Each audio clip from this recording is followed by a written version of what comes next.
Hi Jim, welcome back to our show. Delighted to be here, Nita. Nice to see you. Let me first ask you, is the U.S. stock market in bubble territory right now? No, not maybe some stocks, yes, but the U.S. stock market is too high, probably, given the underlying circumstances, but it's certainly not bubble. I've seen plenty of bubbles in my life. There are dangerous signs. We see that, fewer and fewer stocks are going up. The averages are going up, but that's just a few big companies, which is usually a dangerous sign. So we may be we're certainly overdue for a correction. I'm no good at market timing. I have no idea what's going to happen. But no, bubbles when you walk down the street and TVs everywhere are tuned into the stock market, or when everybody's talking about the stock market. I don't think we're quite there yet. Now let's move on to China.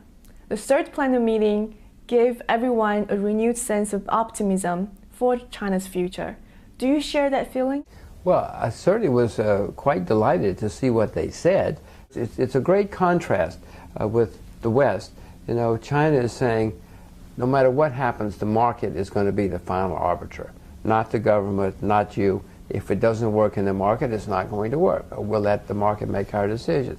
Contrast that to the United States and the West, where they're saying, no, the final arbiter is the government. We will be in charge of insurance. We will make sure that everything goes the way we want. I mean, America's more communist than the Chinese or the Russians these days.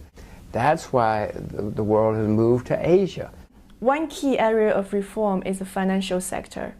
What would you like to see in China's financial reforms, particularly the sequence of opening up the capital account, liberalizing interest rates, and also making the RMB floatable?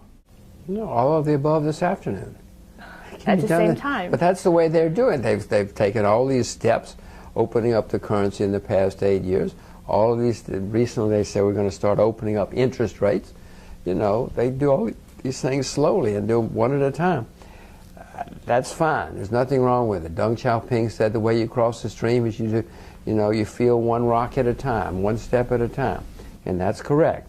But there comes a time when you get to the other side, okay, now let's move ahead. They're on the other side now. Well, aren't you worried about capital outflows if China opens its Of course there'll be capital outflows.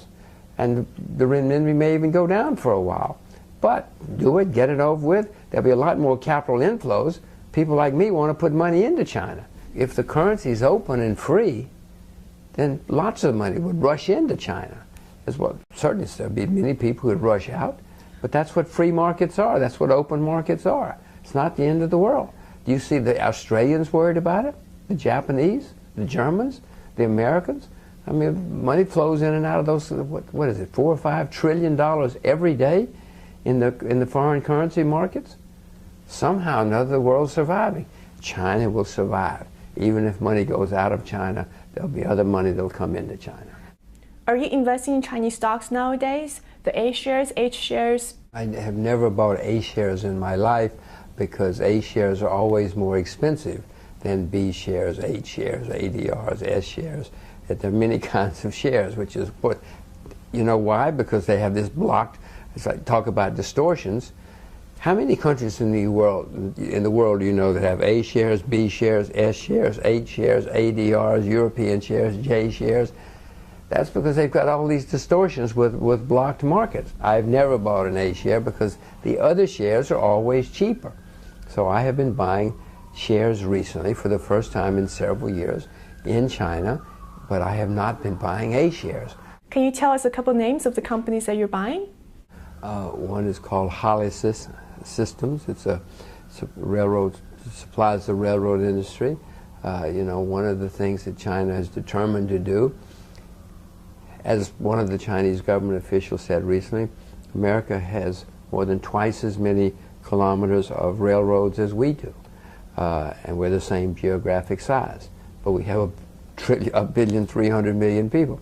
So there's a gigantic move in China to build a railroad system, which is very wise. It's a smart thing to do.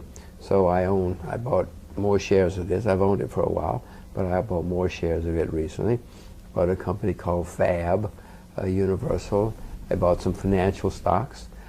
because of the opening up of the financial community. Chinese big banks? No, investment companies, investment firms. And the defense, I bought defense shares because one of the things that came out of Beijing in the last couple of weeks is we are going to continue to build up a defense capability. So I bought some defense shares as well. You have been bullish on the RMB for a long time, but when you look at the currency's performance, for the past 5 years, since 2008, the currency has appreciated 12%. You can't really say that's a very good performance. Well, it depends on which currencies you look at. Compared to many currencies are down, and one, we presume, has earned interest on the currency during that period of time. So 12% is, I mean, you need to check your bookkeeping a little bit, because one will have earned interest in that period of time. And let's just assume it's a simple, you put it in a simple bank or a CD, you compounded your interest as well. So yes, and other currencies have not done as well. But Lena, your point is very valid. There are many things you could have invested in where you would have made a lot more money than that. But the point is the currency has continued to appreciate and will continue to appreciate. Lastly, I'd like to ask you a personal question.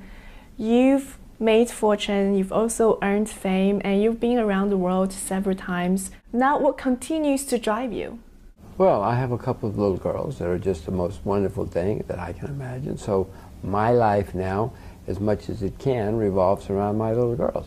There's nobody I'd rather go to dinner with than my little girls, 5 and 10 years old. There's nobody I'd rather do much of anything with than my little girls. So my life at the moment is these 2 little girls. Jim, it's been a great pleasure having you back with us. Thank you so much. Thank you.